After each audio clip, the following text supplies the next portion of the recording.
Pengertian teks deskripsi kelas 7. Berdasarkan KBBI, kata deskripsi memiliki kata lain deskriptif yang artinya pemaparan atau penggambaran dengan kata-kata secara jelas dan terperinci. Jadi yang dimaksud teks deskripsi adalah pemaparan secara jelas mengenai suatu hal. Hal ini bisa berupa benda maupun makhluk hidup.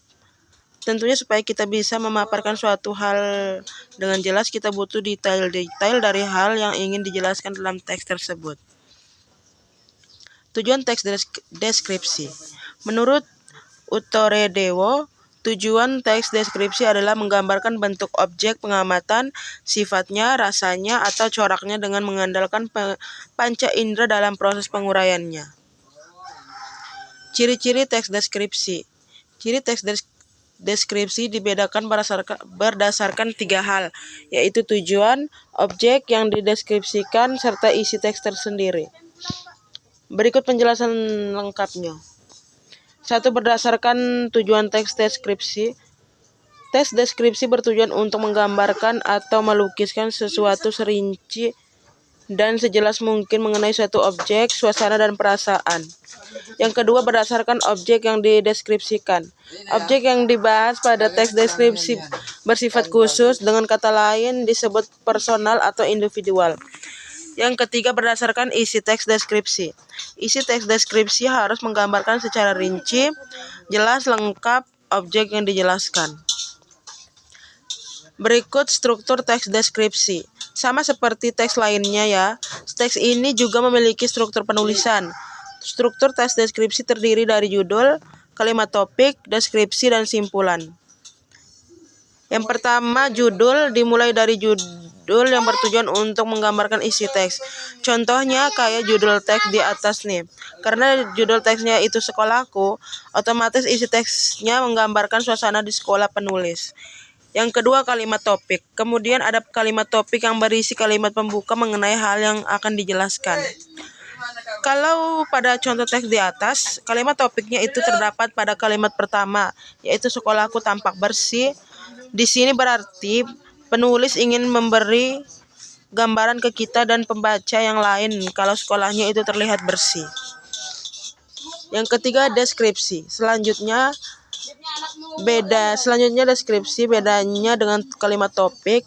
Deskripsi ini berisi beberapa kalimat yang menjelaskan lebih detail lagi mengenai hal yang ingin dideskripsikan. Bisa dari wujudnya, baunya, rasanya, suasana, dan lain sebagainya. Contoh deskripsi pada teks di atas terdapat pada kalimat kedua sampai ke-6 ya. Terakhir, simpulan. Struktur teks deskripsi yang terakhir, ada simpulan yang merupakan bagian penutup teks. Biasanya berisi pendapat atau kesan dari isi penulis terhadap hal yang dideskripsikan. Kesimpulan pada teks di atas adalah penulis dan teman-temannya jadi bisa belajar lebih giat lagi karena lingkungan sekolahnya bersih. Berikut kaidah kebahasaan teks deskripsi. Dalam menulis teks deskripsi, ada beberapa kaidah kebahasaan yang perlu kita perhatikan, teman-teman. Ada 4 kaidah kebahasaan teks deskripsi, di antaranya sebagai berikut. Jadi, jika kamu ingin membuat teks deskripsi, tentu kamu masukkan hal-hal yang sudah kamu amati terlebih dahulu. Misalnya, kamu ingin mendeskripsikan gunung. Kamu bisa memulai dengan dari kejauhan. Gunung tersebut berwarna hijau. Warna hijau tersebut menjelaskan bahwa hal tersebut dapat dilihat oleh mata kamu. Selanjutnya, kamu bisa jelaskan misalnya, udara di pegunungan tersebut dingin. Ini menjelaskan hal yang bisa kamu rasakan melalui panca indera kamu, yaitu indera perasa. Jenis-jenis teks deskripsi. Jenis teks deskripsi dibagi berdasarkan bentuk dan isinya. Berikut penjelasan lengkapnya. Yang pertama, jenis teks deskripsi berdasarkan bentuk. Berdasarkan bentuknya, teks ini dibedakan menjadi 2, yaitu teks deskripsi yang berdiri sendiri dan teks deskripsi yang menjadi bagian dari teks lain. Yang kedua, jenis teks deskripsi berdasarkan isi. Sementara itu, berdasarkan isinya, teks deskripsi dibedakan menjadi teks deskripsi spesial, teks deskripsi objektif, dan teks deskripsi subjektif. Contoh dari teks deskripsi adalah Sekolahku.